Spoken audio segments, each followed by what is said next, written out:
Thank you for tuning in to the Doing Business with God podcast. Hey, you. Yes, you. I am your host, Michi Renee. It is Michi's passion to help you live your best life and do business God's way. Michi will be talking about entrepreneurship, manifestation, monetization, mindset, beliefs, starting and growing a business, nonprofit, or ministry, all while serving God. So welcome to My Daddy's Business. It's time for the show. It's the Doing Business with God podcast with your host, Michi Renee. Hello, Trybe.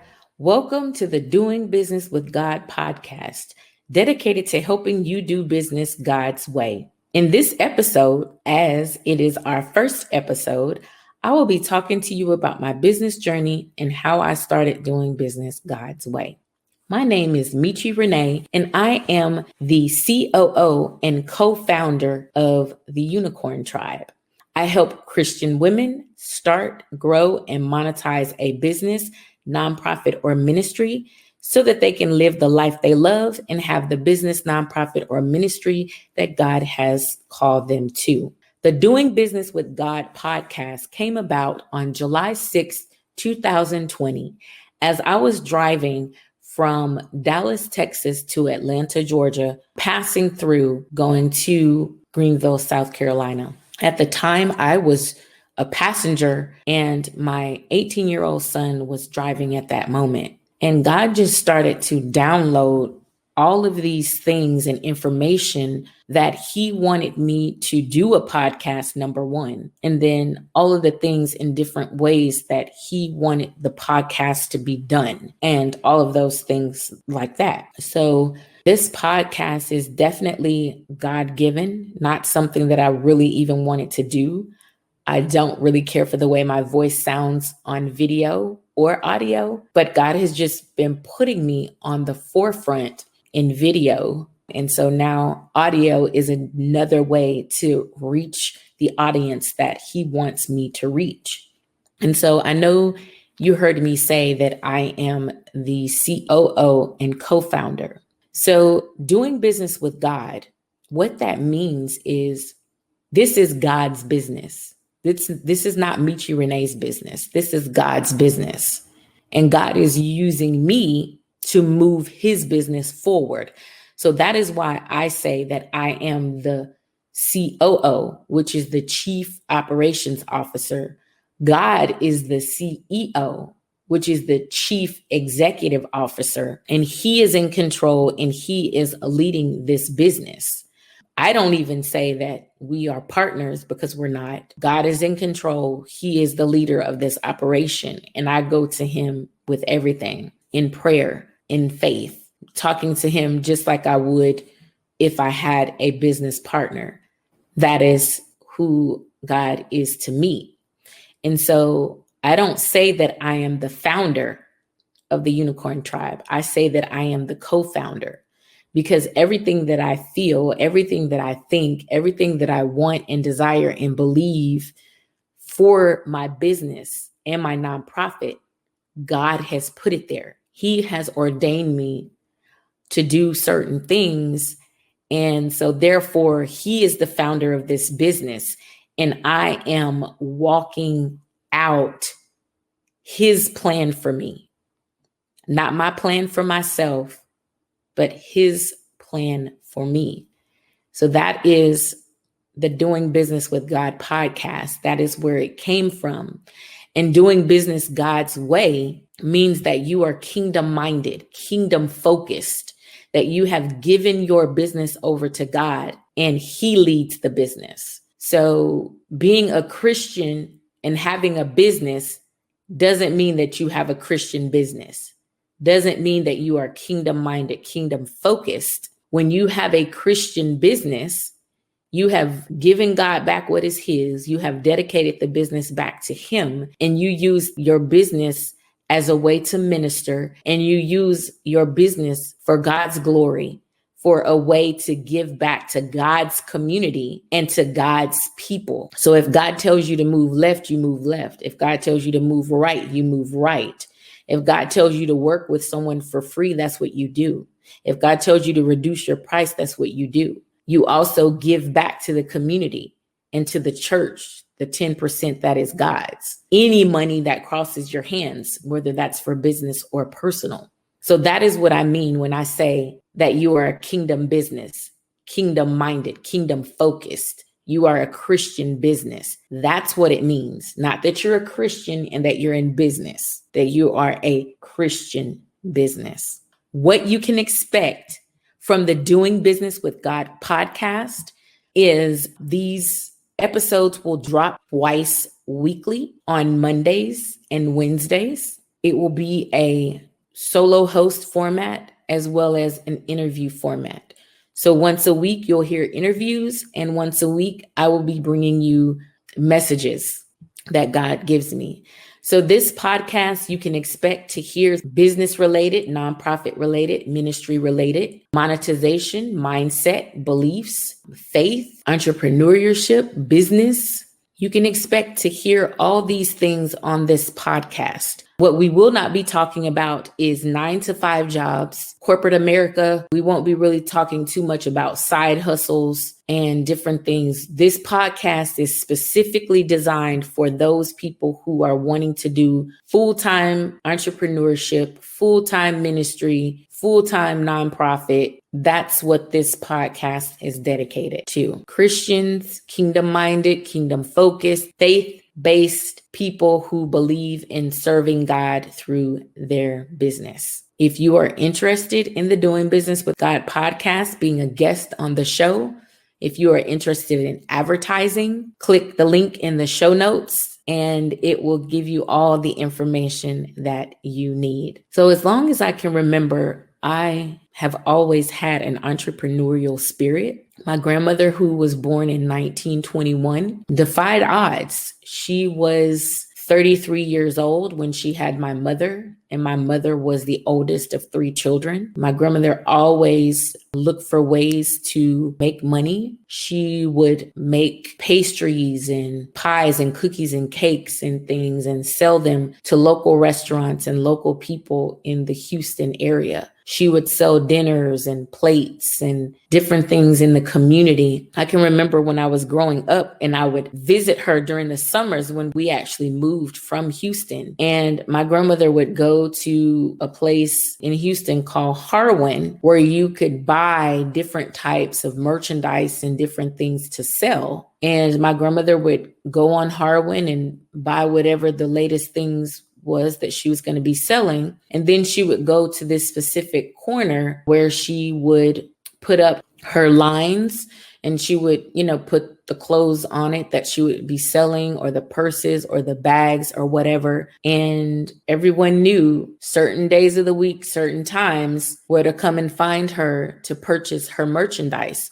So my grandmother was the first person that I saw being an entrepreneur. And what was so amazing about that is my grandmother didn't have more than a 3rd grade education because my great grandmother died very early. And my grandmother had to now take care of her siblings, being that she was the oldest. She now had to take care of her siblings. And so that meant that her time in school was done. And so my grandmother, as she got older, used the skills that she knew how to make money aside from what air quote society said that she could do. Because back in that time, my grandmother should have been a maid. She should have been washing and ironing people's clothes. And, that's what she should have been doing as a young woman in the 30s and 40s, 50s, 60s. That should have been her job, but that wasn't her job. She was being an entrepreneur before the word even existed. And so that's where my entrepreneurial spirit comes from. So I would have to say that my entrepreneurial journey hasn't always been easy. I remember in 2011, I started writing a poetry book, putting it together. And I had been writing it for many years prior to that. So I started putting the poetry book together and deciding that I was going to publish the poetry book. And that's when I decided, you know what? I'm going to start a publishing company. I can do this. I can start it. I can start a business doing this and, I can make a lot of money. And keep in mind, I didn't know anything about running no publishing company. I didn't know anything about publishing a book. And I wasn't very passionate about it, honestly. I could write pretty well. And so I did just what I set out. I wrote that poetry book, published it. It was called A Piece of Me, and it flopped. It didn't really do much. I sold some, but not very many. I started that business, wasted my money, incorporated, getting my EIN, doing all the pre-stuff that you need to do before you start the business. And I didn't do anything with that. I could not figure out how to make that business work. Number one, it wasn't something that I should have been doing in the first place. I decided to do it based on the fact that I thought that I was going to make a lot of money off of it. And so that was my first try at entrepreneurship, and I failed. But in the process, I did know that I was a very good teacher, not in the sense of teaching elementary or middle school or high school, but just presenting people with information and teaching them how to apply that information. So people would always tell me, oh, you should have been a therapist or a psychologist or one of those things, because I could listen to people and give them advice, give them information, tell them, different things, like coaching almost. So one day, I don't know if somebody mentioned it to me or I saw it on something or the internet or whatever the case may be, but somehow I got in my mind and in my spirit that I wanted to be a life coach. And so I did some research, figured out, that I needed to take a life coaching certification class that I really didn't know the fundamentals and how to coach someone. So I did. I took the certification program through Life Purpose Institute in 2012 and really fell in love with it. Knew at that moment that that was something that I should be doing, that I could make a huge impact in the world and help people. At that time, I was doing life coaching. So it was kind of like, I called myself a personal power coach. So I was helping women take back their power. But again, at that point in time, I really couldn't figure out how to make it work. I knew how to start a business. I knew what I needed to do to get that part going, but how I was going to get clients and attract clients, I had no idea how I was going to do that, how I was going to make that work, what that was going to look like. Now, keep in mind at this time, I did not have a kingdom business, Christian business, kingdom focused, kingdom minded, none of that. So I was trying to do these things in my own strength, in my own will, and not really knowing what I was doing. And so I spent years and years and years going around in a circle, overwhelmed, confused, not clear on who my target market was, not clear on my audience, not clear on what it was that I was trying to do. I would get clients and I would talk to people about what I was doing, and I would sign people, and then I would find that I would reduce my prices so low. I was doing it out of a lack mentality. I was doing it out of a scarcity mentality. At that time, I didn't really believe in myself that I could do it. I didn't believe in myself that people should pay me the money that I was asking. What experience did I have? Those were some of my thoughts. What makes me think I can help people when I'm not all the way together? Or, those were some of the things that were going on in my mind, and it just simply wasn't true. I was called to be doing what I was doing at the time. I had the right skills. I had the know-how, but I didn't believe in myself. I didn't have the confidence. I'd had self-worth issues, like all kinds of things that were going on in the back of my mind. And so right around that same time that I started my coaching business, at that time I was Michi Renee Coaching, I also started a self-exploration journey. I had realistically started it in 2010, maybe. Yeah, 2010, I think I started my self-exploration journey. I started taking classes. I started going to seminars, workshops, reading books on everything that I could find about self-exploration, self-worth, personal development, personal growth, spirituality, all of those things. I started going heavily in.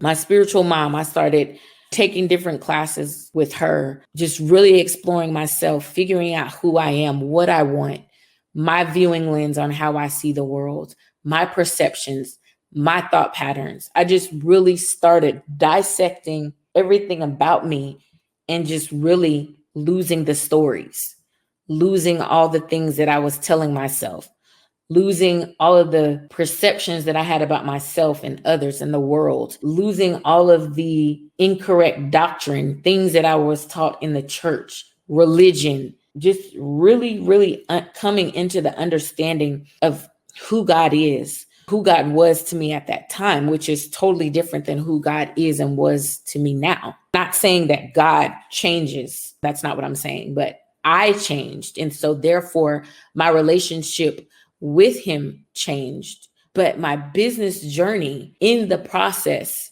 it began to change as well. And I became more confident and I started to attract people to me. Still wasn't making a lot of consistent money in my business at that time, but it was more than previous. Because at one point I just really put December of 2014. I was like, God, you know, I love this business. You know that I love coaching people, but I am not able to make this work. I don't know what it is, what's missing, what I'm not doing, what's not connecting. My business is not growing. People are not seeking me out. Nothing that I'm doing is working. I was going around in circles. I was on a hamster wheel and I was ready to get off. And so I put my business down. I put it on the altar. And I said, God, if this is what you want me to do, you're going to have to make it work. You're going to have to do whatever needs to be done here. And I'm just done. And so December of 2014, I put my coaching business down.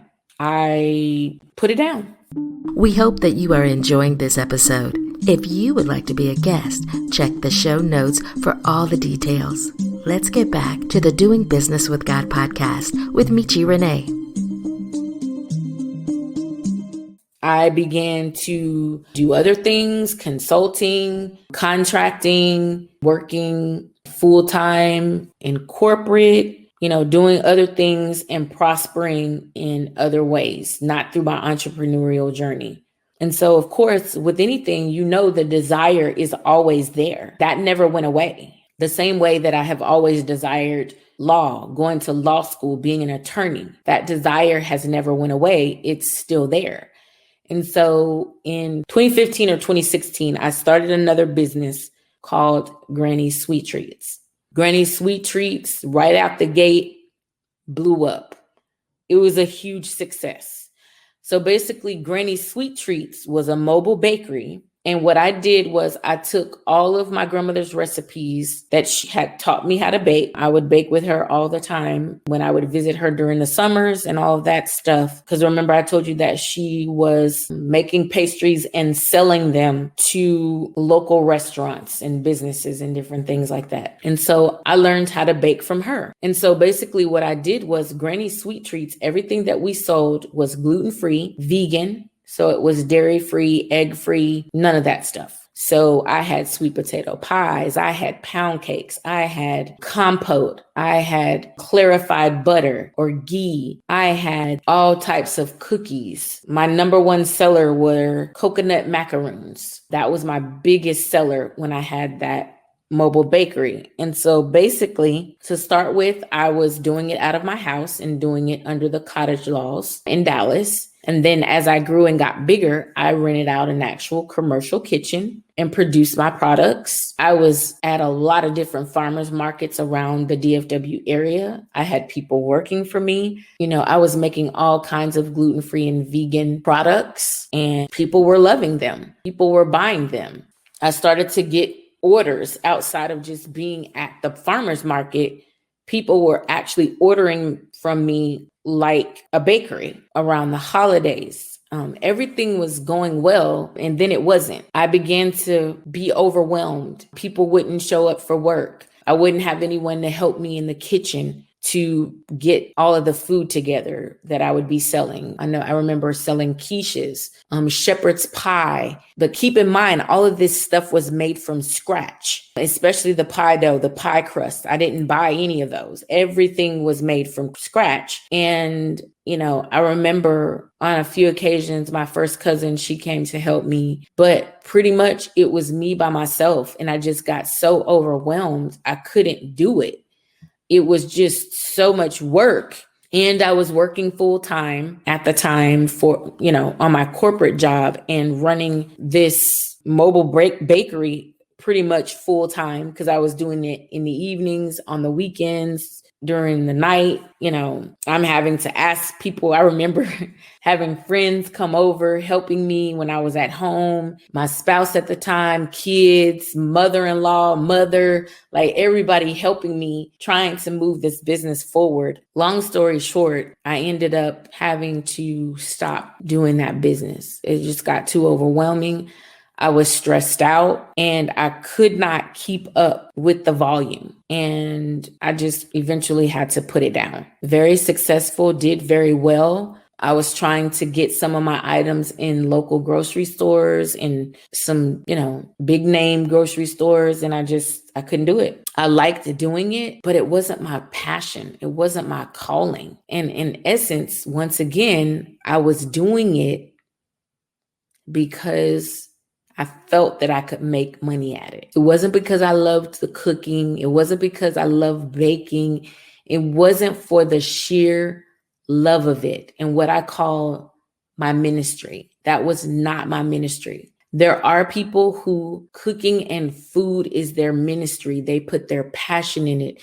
It's beautiful. It tastes wonderful. And I'm not saying that my items didn't taste wonderful, because they did. But there's a different level that you can tell when someone has put their heart and soul into something. Kind of the way that I feel now about my nonprofit, about my coaching business, about helping women start those businesses and those nonprofits and those ministries. I put my heart and soul in it. I love it. It's the one thing that I cannot not do. And I know that that's not proper English, but that's the only way that I can describe it. It's the one thing that I can't not do. And it's that teaching aspect. I can't not do that. And so I absolutely know that this is my ministry, and I am not an apostle. I am not a prophet. I'm not a pastor. I am not an evangelist. I am none of those things. I am a teacher, and not even in the sense of teaching kids. I am a teacher of information. All information that I have, I try to tell it to the masses. Now, whether people believe it or people hear it or people receive it, that's a different story. But I do teach it. I do put it out there. So that is my passion. That is what I do. That is how I help. I am the queen of monetization. I can help someone take an idea, a business, a plan, and create 7 different ways to make money off of that one idea. That is my God-given talent. That is what he has given me, to help people start, grow, and monetize a business, nonprofit, or ministry. And I'm often asked, a nonprofit doesn't make any money. That is a myth, which we'll have episodes getting into that. And a ministry, people say, oh, ministries shouldn't be making any money. That is a myth as well. Everything you have to hashtag treat it like a business. Because at the core, the business fundamentals are you have to have a budget, a mission, a vision, a strategy, a plan for whatever it is that you're doing.